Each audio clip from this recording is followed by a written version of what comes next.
Mesdames et messieurs, bonjour, bienvenue dans cette nouvelle vidéo. Aujourd'hui, on fait un review de téléphone. On regarde le Elephone S8. Je vous avais dit que Gearbest m'avait envoyé 2 téléphones et ça, c'est le deuxième. Je vous ai déjà présenté le premier. Comme d'habitude, je ne suis pas payé pour faire cette vidéo. J'ai simplement eu le produit gratuitement pour pouvoir vous le présenter. Mais si à la fin de la vidéo, vous décidez que c'est un produit que vous voulez vous procurer, vous pouvez utiliser le lien dans la description pour vous procurer ce produit et ça m'aide à maintenir ma chaîne YouTube en vie et à produire du contenu. Donc, merci beaucoup. Le Elephone S8, c'est un téléphone que j'ai vu passer très souvent sur Gearbest depuis qu'il est sorti. Et sur papier, il y a de très bonnes spécifications, un bon écran, une bonne caméra, un bon processeur, puis j'étais vraiment curieux, donc je suis super content de pouvoir vous le présenter aujourd'hui. Ça fait un petit peu plus d'une semaine que je l'ai et ça fait un petit peu plus d'une semaine que je l'utilise chaque jour pour pouvoir le tester, donc je suis prêt à vous donner mon opinion sur ce téléphone. Donc je vous invite, on va regarder le déballage ressemble à quoi. Ok, bienvenue à ce faux déballage parce que bien sûr j'ai déjà déballé le téléphone pour pouvoir le tester. Donc petite boîte comme ça, voilà, avec des spécifications en arrière, on va les regarder tout à l'heure. On ouvre la boîte, on est tout de suite accueilli par le téléphone dans une petite pochette. Et si on regarde le téléphone rapidement, vous pouvez voir que je l'ai reçu dans la version qui est bleue. Vous voyez en bas ici, on voit très bien le reflet bleu. Et à l'arrière, ben, c'est encore plus flagrant. Donc si jamais pour vous, ça c'est trop coloré, il existe aussi une version noire. Mais si vous aimez la couleur, mais vous aimez pas le bleu, il existe aussi une version limitée, je pense, qui est rouge. Et ça, l'arrière, c'est pas du plastique, c'est une couche de vitre. Et ça attire pas trop les traces de doigts, sauf que c'est quelque chose que j'aurais peur de gratigner. Donc, heureusement, ça vient avec une coque transparente. Donc, on va mettre le téléphone de côté un petit instant, puis on va regarder les autres accessoires. Donc, on enlève ce petit étage. On a une première petite boîte. Donc, si on regarde qu'est-ce qu'il y a à l'intérieur, on a un petit guide de démarrage. Et à l'intérieur, on a l'outil d'éjection de carte SIM. Ensuite, il y a le petit protecteur d'écran qu'il y avait donc sur l'écran pendant l'expédition. Mais en plus du petit protecteur temporaire, il y avait un protecteur d'écran qui était collé vraiment sur l'écran pour utilisation de tous les jours. Sauf que moi, je l'ai enlevé parce que de toute façon, c'est du Gorilla Glass, donc ça ne devrait pas s'abîmer en théorie si on fait un minimum attention. Personnellement, je fais toujours attention à mes téléphones et j'ai jamais eu d'égratignure sur mes écrans. Donc, si vous voulez garder le petit protecteur, vous pouvez bien sûr le faire. Ensuite, on a la petite coque transparente dont je vous parlais. Donc, je vais tout de suite la mettre. Pour continuer avec les accessoires, bon, ici dans cette petite boîte-là, on va retrouver le câble USB-A à USB-C parce que ce téléphone-là a un port USB-C. Merci beaucoup. C'est un téléphone qui a été fait en fin 2017 après tout, donc c'est bien qu'ils aient compris que l'USB-C, c'est le futur. C'est un câble qui est d'assez bonne qualité, puis ça, les petits embouts sont en métal, c'est chouette. Et aussi à l'intérieur, on a un petit adaptateur USB-C vers jack 3.5 mm parce que ce téléphone n'a malheureusement pas de prise jack. Et ça, c'est assez décevant parce que le téléphone n'est pas particulièrement épais, mais il n'est pas assez mince pour justifier le fait qu'on ait enlevé la prise jack, donc un peu décevant.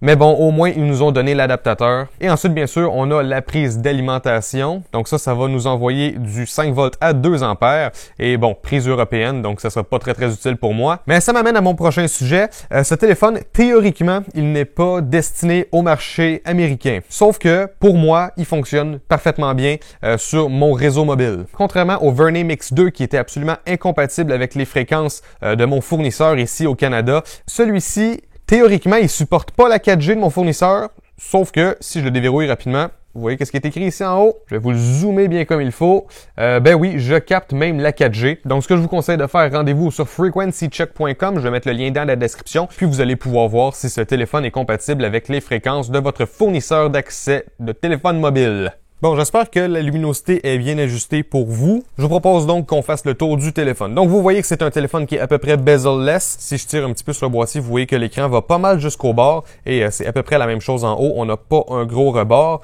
On a quelques petits capteurs ici. On a un haut-parleur en haut pour quand on fait nos appels téléphoniques, bien sûr, avec un petit micro ici quand on est en train de filmer et sûrement aussi pour faire du noise cancelling. Le bouton en bas, c'est pas un bouton qui est cliquable, c'est un bouton tactile et c'est aussi le lecteur d'empreintes digitales. Ça nous sert à faire back, home et aussi ouvrir les applications qui sont en arrière-plan, donc le multitasking. Ici, on a la caméra selfie, donc elle est en bas. Un petit peu bizarre, faut s'habituer, mais c'est pas si mal, puis on en reparle tantôt de la caméra. Ici, on a un flash, donc oui, du côté de l'écran, on a un flash. Ici, c'est pour la carte SIM, on peut en mettre 2. Bouton d'alimentation qui est d'une couleur rosée un peu, donc c'est particulier, mais c'est cool quand même. Caméra arrière, double flash, port USB-C et 2 haut-parleurs. L'écran, c'est 6 pouces, résolution 2K. Puis en fait, je propose qu'on aille regarder un petit peu les spécifications rapidement. Processeur Mediatek Helio X25 décacore, donc on a 10 cœurs. Donc le classique là-dedans, c'est qu'on va avoir des cœurs qui sont cadencés plus rapides et des cœurs qui sont cadencés un petit peu plus lentement. Puis on va prendre les cœurs les moins puissants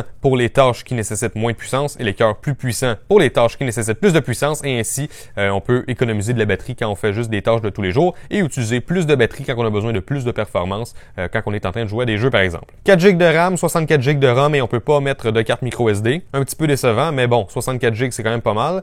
À l'avant on a une caméra selfie de 8 mégapixels et à l'arrière 21 mégapixels quand même, c'est beaucoup. On reparle des caméras tantôt bien sûr. Ensuite bon, les fréquences ici, allez voir sur frequencycheck.com pour voir si c'est compatible avec votre fournisseur. Ça dit qu'on est en Android 7.0, mais si on regarde ici, je suis en Android 7.1.1. Écran de 6 pouces 2K, batterie de 4000 mAh, puis ici ça dit quelques capteurs qui sont disponibles sur le téléphone. Ok, alors comment il est ce téléphone-là? Déjà, je vais vous donner mon avis général. Côté hardware, c'est assez bien. L'absence de LED de notification et l'absence de la possibilité d'ajouter une carte micro SD, c'est pas mal les deux défauts hardware que j'ai trouvé de ce téléphone-là. Les autres problèmes que je vois avec ce téléphone-là, heureusement, c'est tous des problèmes qui sont software. Donc, ça pourrait se régler avec des mises à jour. Sauf que là, est-ce qu'elles vont arriver ces mises à jour-là? Ben là, j'espère que oui. Il y a quand même une grande communauté autour de ce téléphone-là. Il y a des custom ROM qui sont sortis et tout. Puis je compte expérimenter avec ça en attendant qu'il y ait d'autres mises à jour. Mais bref, j'espère qu'il va y avoir d'autres mises à jour parce que c'est tous des petits problèmes qui pourraient être réglés relativement facilement puis qui rendraient l'expérience d'utilisation du téléphone bien meilleure. Donc ces petits problèmes-là, je vais vous en parler au fur et à mesure là, de la vidéo. Ok, alors premièrement, côté fluidité, ça fonctionne très très bien. Aucun problème là-dessus. On n'a pas vraiment de délai ou quoi que ce soit. Le launcher par défaut qui venait avec le téléphone, moi je l'aimais pas, donc j'ai installé le launcher par défaut de Google, qui est Google Now. Donc maintenant, le téléphone, il est à mon goût et vous voyez que tout est très, très, très fluide. Donc on a 10 cœurs quand même. Donc je m'attendais à ce que ça soit bien et j'en suis pas déçu. L'écran, il est absolument excellent. C'est pas un écran OLED. Donc quand il y a des zones qui sont noires, les pixels sont pas éteints, sont juste à leur luminosité minimale. Mais c'est définitivement un écran avec une très, très bonne résolution. Je vais essayer de vous zoomer sur les petites particules jaunes ici. Donc là, je peux pas vraiment approcher le téléphone plus parce que le focus, il se fait plus après, mais vous voyez à quel point on voit les moindres petits détails et les couleurs sont assez vibrantes, là, c'est bien. Il n'y a pas vraiment de teinte bleutée, il n'y a pas vraiment de teinte trop chaude non plus. La calibration de l'écran, sincèrement, elle est très très bien et dans les paramètres, on a même d'autres options en lien avec l'affichage. Donc par exemple, on a Clear Motion qui va nous permettre d'avoir un affichage vidéo qui est plus fluide. Donc regardez, ça c'est sans Clear Motion et ça c'est avec, donc on active ça. Puis on a un meilleur affichage vidéo. Miravision là-dedans, si on va dans les options, on peut aller dans les modes d'image puis on peut modifier comment l'écran va répondre. Donc vous voyez, ça c'est un petit peu plus normal, ça c'est un peu plus vibrant là. Si on regarde surtout dans le côté des rouges là ici, on voit que ça change définitivement de couleur. Puis on a toutes sortes d'options qu'on peut tweaker pour changer le look de l'écran, donc le look des couleurs, la netteté, etc.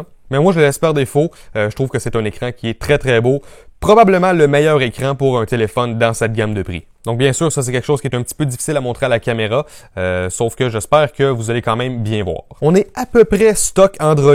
Il y a quelques applications qui étaient préinstallées. Donc on a un App Locker, donc on met un mot de passe là-dedans, puis on peut barrer certaines applications. Donc on va ouvrir par exemple Asphalt, puis ça va demander un mot de passe. On a la boîte à outils pour carte SIM qui est installée aussi par défaut parce qu'on a deux cartes SIM qui peuvent aller dans ce téléphone-là. Donc on va sélectionner quelle carte SIM qu'on utilise pour telle ou telle fonction, genre les appels sur cette carte SIM-là, les textos sur cette carte SIM-là, on peut changer, etc. Il y avait le gestionnaire de fichiers qui était préinstallé. On a deux magnétophones, donc bon, c'est un petit peu redondant. On a un navigateur qui est préinstallé aussi, mais si je clique dessus, et là vous pouvez voir, ça me demande si je veux que le navigateur puisse prendre des photos, ça me demande s'il peut accéder à la position, ça me demande s'il peut utiliser le microphone, ça me demande s'il peut accéder aux fichiers, ça me demande s'il peut accéder à mes contacts. Donc je sais pas pourquoi ils veulent autant de permissions dans le navigateur, mais moi je n'utiliserai jamais cela. Et à la place, je vais y aller avec mon gentil petit Google Chrome que j'aime tant. On a une petite application de prise de notes qui est préinstallée aussi. Il y a un truc qui est mentionné nulle part, c'est que ce truc-là a une radio FM intégrée. Donc en théorie, on branche des écouteurs en utilisant bien sûr le petit dongle et les écouteurs vont servir d'antenne puis on devrait pouvoir capter la radio FM. On a une petite application ici pour envoyer du feedback. On a aussi un Task Manager qui est préinstallé. Ça va nous montrer l'utilisation de la RAM, qu'est-ce qui est en train de tourner, etc. Puis c'est pas mal ça qui était préinstallé et qui n'était pas par défaut des applications Google. Mais si vous voulez pas avoir ces applications, il y a toujours possibilité de router le téléphone. Il y a des ressources en ligne pour le faire sur ce téléphone-là. Puis ensuite, on peut désinstaller les applications qui sont là par défaut. Et comme je vous ai dit tantôt, en attendant les prochaines mises à jour, moi j'ai envie d'essayer les ROM custom qui sont disponibles. Puis bien sûr, ça viendra pas avec ces applications-là. Dans les paramètres, la plupart des trucs sont assez normaux. On a une option pour les cartes SIM, encore une fois, puisqu'on peut sélectionner quelle carte SIM qu'on veut. Dans l'affichage, je vous ai déjà montré ClearMotion et Miravision. Dans son, on a une option ici qui s'appelle optimisation du son. Puis ici, on peut optimiser le son pour un casque, optimiser le son pour des enceintes. Et ici, on peut choisir entre mode film ou mode de musique. Et aussi, on a Active Noise Control. Donc, je sais pas trop qu'est-ce que ça va changer exactement. Mais bref, c'est là. La batterie 4000 mAh, c'est vraiment pas si mal. C'est sûr que ça va dépendre de l'utilisation que vous en faites. Donc, moi, personnellement, je joue pas beaucoup à des jeux sur mon téléphone. Sauf que je regarde régulièrement mes notifications. Je regarde souvent les réseaux sociaux, répondre à des messages et tout. Et puis, en fait, si je peux vous donner un exemple, hier, mon écran a été ouvert pendant 4h30. Pas toujours à la luminosité maximale, autour du milieu à peu près, mais avec la luminosité maximale à certains moments.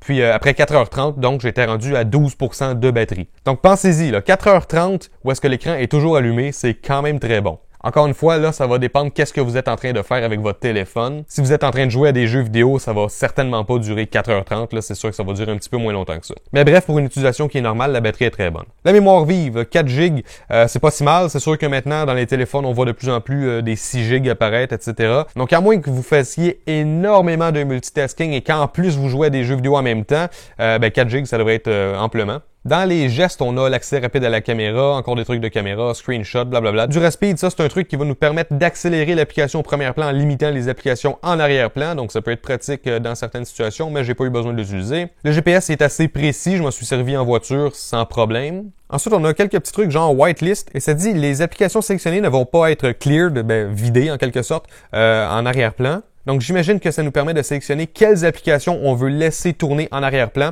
Puis, en décochant certaines applications, ça va les empêcher de tourner en arrière-plan. Bon, Task Manager, c'est la petite application que je vous ai montré tantôt. Navigation Bar. Là, on va regarder deux problèmes en lien avec la navigation. Donc, je vous ai dit que ce bouton-là, c'est un capteur d'empreinte digitale. Et en fait, si vous voulez voir la vitesse immédiatement, je clique maintenant, puis ça se rouvre. Donc, c'est raisonnablement rapide. Puis, on peut bien sûr y aller avec plusieurs doigts. On enregistre les doigts qu'on veut dans les paramètres. Mais le problème, c'est que on a le choix entre avoir juste ce bouton-là pour la navigation. On n'a pas de petit bouton sur le côté, on n'a rien. Ça, ce bouton-là, il fait Back, Home et tâches récentes. Ou sinon, on peut avoir Open qui ouvre ce petit menu. Et en fait, là, vous voyez, le problème, c'est que on a un certain décentrage. Donc, si on regarde le carré et le rond et le triangle, ils sont pas à la même distance les uns des autres. Et je vois pas pourquoi ça serait fait décentrer. J'aimerais ça que ça soit mieux centré. Moi, je trouve que c'est désagréable à regarder. Donc, c'est pour ça que j'ai pas activé cette fonction-là. J'ai préféré y aller avec Close. Et Close, ça fonctionne à peu près bien. J'appuie une fois, ça fait Back. Si j'appuie longtemps, ça ouvre le navigateur des tâches récentes. Et quand j'appuie deux fois, ça quitte l'application. Sauf que le problème, c'est que, comme je vous ai dit, quand j'appuie une fois, ça fait Back. Mais quand j'appuie deux fois, ça quitte. Sauf que, là, regardez, je suis plus dans le même menu que tantôt. Là. J'étais là-dedans.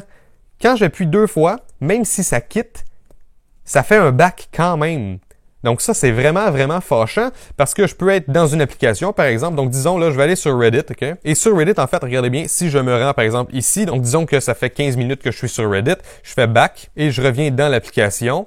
Vous voyez que là, je suis revenu en haut. Donc là, disons, même situation, je descends, voilà, ça fait 15 minutes que je regarde des trucs, puis là, je suis rendu ici, je quitte, je reviens, et ça n'a pas juste quitté, ça fait un back. Ce qui fait qu'encore une fois, j'ai tout perdu ma progression. Maintenant, je ne sais plus où est-ce que je suis rendu. La solution à ça, je rentre dans le mode multitask et j'appuie deux fois.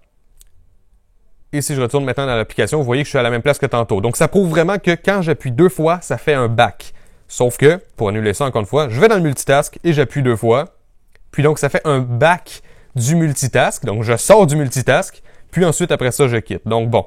Particulier, ça c'est quelque chose qu'il faudrait qu'il soit réglé dans le software, faire en sorte qu'il y ait peut-être un petit délai, rendre le double-clic plus facile à faire. Sauf que si on rend le double-clic plus facile à faire avec un délai, ça va faire qu'il va avoir donc un délai quand je veux appuyer juste une fois et faire back. Donc la solution la plus simple en fait, ce serait de corriger ici la petite situation avec les boutons qui sont mal centrés. Bon, si on regarde côté caméra, donc la caméra arrière pour débuter, c'est pas si mal quand on a un objet qui est en focus. Qu'est-ce qui est en arrière de l'objet? C'est hors focus, c'est flou, c'est assez beau. Le niveau de luminosité est correct, on n'a pas trop de bruit dans l'image non plus. Puis ça, c'était pas nécessairement en luminosité optimale, mais c'était dans une luminosité qui était correcte. En très basse luminosité, par contre, bon, l'appareil photo, là, il y a de la difficulté.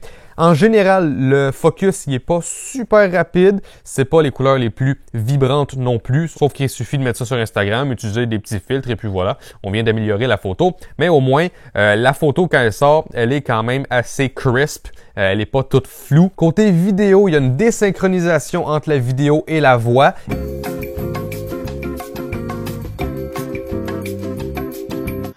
Test vidéo du iPhone S8. Donc là, je suis en train de filmer en 4K. En théorie, le focus est très lent, à moins que je clique.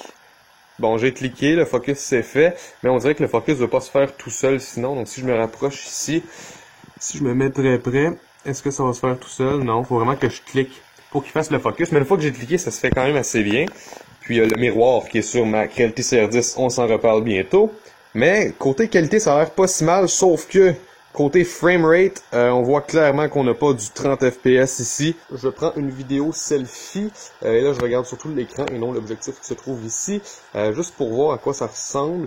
Puis pour moi, la qualité a l'air correcte, ça a l'air d'être un genre de 1080p ou peut-être 720p. Luminosité, ça a des difficultés par contre. Le framerate a l'air correct, c'est proche d'un 30 fps, on dirait. C'est vraiment juste la luminosité qui a de la difficulté. Côté photo pour les selfies, c'est très convenable aussi. C'est sûr que c'est pas aussi sharp que la caméra 21 mégapixels qui est à l'arrière. Puis c'est un petit peu plus granuleux, mais c'est quand même une qualité qui est assez correcte. Là. Je ressens pas le besoin de m'en plaindre. Et en passant dans l'application de caméra, si on va dans les photos, faut décocher ZSD parce que quand on coche ça, ça devient très bizarre. L'affichage est très choppy, très bizarre. Puis ça, en fait, c'est zéro shutter delay. Donc, ça permet de prendre des photos instantanément. Sauf que je pense que c'est bien préférable de devoir patienter un petit peu plus avant que la caméra prenne la photo, mais au moins avoir un affichage là, qui est beaucoup plus fluide, beaucoup plus normal. Le gros problème, par contre, avec la caméra, ça va se situer dans les applications. Donc, par exemple, si je vais sur Instagram, et si je prends un vidéo, donc là, je filme, voilà, c'est pas du tout du 1080p, c'est pas du tout HD, c'est assez basse résolution en fait. Donc ça, c'est un peu difficile de le montrer à la caméra, sauf que malheureusement, dans les applications, on n'a pas la même qualité vidéo que quand on utilise tout simplement la caméra. Le plus flagrant par contre, c'est dans l'application Messenger de Facebook. Donc, regardez bien, je vais appuyer pour prendre une photo et ensuite je vais me déplacer. Et vous voyez, il y a une deuxième photo qui est prise. Donc, on va réessayer. Voilà, je prends une photo, je bouge un peu. Et vous voyez, c'est la deuxième photo qui est gardée en mémoire. Et regardez bien quand je vais appuyer sur Back ici. On a revu la bonne photo apparaître pendant l'espace d'un instant. Donc, je vais prendre une photo ici. Je vais bouger parce que la photo semble prise. Et pourquoi je suis rendu là? J'ai pris la photo ici. Puis là, quand je vais faire Back, on va revoir la photo qui a été prise quand j'étais là. Vous êtes prêts? Je clique et voilà, on a vu la photo qui a été prise quand j'étais là. Donc, c'est très bizarre. Il y a deux photos qui se prennent à chaque fois quand on est dans l'application Facebook Messenger. Je ne comprends pas pourquoi. C'est extrêmement dérangeant. C'est une fonction que j'utilise souvent sur Messenger. J'envoie souvent des photos. Puis, en fait, c'est juste plus pratique de les prendre par l'appareil photo et ensuite les envoyer manuellement dans la conversation plutôt que d'utiliser le raccourci caméra qui est déjà dans l'application. C'est à peu près ça, mes plaintes. Le reste du téléphone, je l'adore. Comme je l'ai dit, l'écran magnifique. Côté performance, on n'en a pas encore beaucoup parlé à part du fait que c'était fluide. Je vous invite, on va aller regarder les benchmarks. Donc, j'ai fait 2 benchmarks et ça m'a donné des résultats assez similaires. Donc, si on regarde en single core, ça nous met quand même assez haut dans la liste d'appareils qui sont disponibles. Donc, on est au-dessus du OnePlus 3, au-dessus du Xiaomi Mi 5 aussi, mais en fait, on est juste en dessous du Samsung Galaxy S7 Edge, pas loin à l'arrière du Galaxy Note 7. Donc, si on pense au Galaxy Note 7 qui coûtait à peu près 3 fois le prix de ce téléphone-là à sa sortie, c'est quand même impressionnant de voir que c'est quoi, en 1 an, 2 ans, où est-ce qu'on est rendu maintenant pour seulement 300$. Si on regarde en multicœur, c'est pas mal la même chose en fait. On est au-dessus du OnePlus 3, mais on est en dessous du Samsung Galaxy S7 Edge. Donc, quand même assez puissant comme téléphone. Dans les jeux vidéo, j'ai testé Asphalt.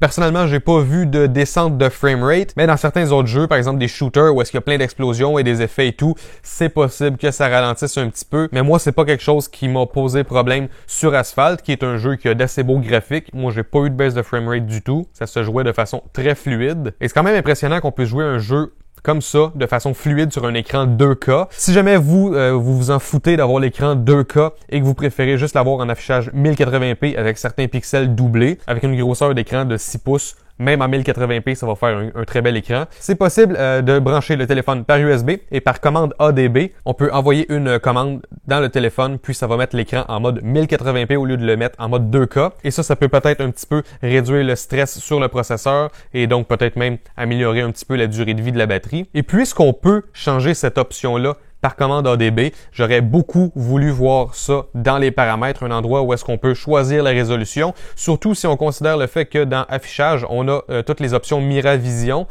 donc plein d'options pour l'écran, mais on n'a absolument pas d'option pour changer la résolution. Juste avant de faire un petit récapitulatif et de conclure la vidéo, je voulais vous montrer en fait à côté du Vernay Mix 2 que je vous ai montré la semaine dernière, juste vous montrer l'aspect 18 par 9 versus l'aspect 16 par 9 qu'on est habitué de voir. Donc côté hauteur, on a plus de hauteur ici et côté largeur, on a plus de largeur ici. Et pour un écran 6 pouces, même si on n'a pas vraiment de rebord, ce qui fait que ça se tient quand même assez bien, c'est certain que pour quelqu'un qui a de plus petites mains, ça va être beaucoup plus facile de tenir le Vernay parce que le Vernay il est moins large. Sauf que entre les deux, celui-ci, je trouve que c'est un écran qui est un peu meilleur parce qu'on n'a pas la petite teinte bleutée qu'on retrouve sur le Vernay. Les haut-parleurs jouent relativement fort, pas nécessairement bien, parce que, entre autres, il n'y a pas vraiment de fréquences graves, il y en a très peu. Mais pour écouter une petite vidéo de temps en temps, pour vos notifications et tout ça, il n'y a pas de problème. Ça joue assez fort, puis ça joue assez clair, sauf que si vous voulez vraiment écouter beaucoup de musique, là, j'irai plus avec des écouteurs ou des haut-parleurs, que ce soit branché avec le petit adaptateur USB-C ou en Bluetooth. Donc, au final, ce téléphone-là m'a beaucoup impressionné quand même pour seulement 300$. Qu'est-ce qu'on est capable de faire aujourd'hui? C'est quand même fascinant parce qu'on a un téléphone qui a un certain poids, qui inspire la qualité. Très très bon écran, même si c'est pas du OLED. C'est le plus bel écran que j'ai vu en fait qui est pas OLED. Ça se rapproche vraiment de ce qu'on aurait chez Samsung dans les écrans qui sont pas OLED. Fluidité d'utilisation, aucun problème. Mais bref, la majorité des problèmes que j'ai trouvés là-dessus, ça peut tout se régler par du software et il n'y a pas de problème qui empêche d'utiliser comme il faut le téléphone. Comme je vous ai dit au début de la vidéo, ça fait un peu plus d'une semaine que je l'utilise et côté performance, personnellement, j'ai vraiment pas vu de problème. Comme je vous ai dit au début de la vidéo, si c'est un téléphone qui vous intéresse, vous pouvez aller voir le lien dans la description. Si vous n'avez pas vu mon review du Vernay Mix 2, vous pouvez aller voir ça aussi sur ma chaîne YouTube. Donc c'est un téléphone qui coûte un petit peu moins cher que celui-là. Bref, j'espère que vous avez aimé ce review de smartphone. Sur ce, si vous avez aimé cette vidéo, n'hésitez pas à laisser un j'aime et à commenter. Et n'hésitez pas à me rejoindre sur tous les réseaux sociaux YouTube, Facebook, Twitter, Google+, et Instagram. Et moi, je vous revois une prochaine fois dans une autre vidéo. Ciao tout le monde!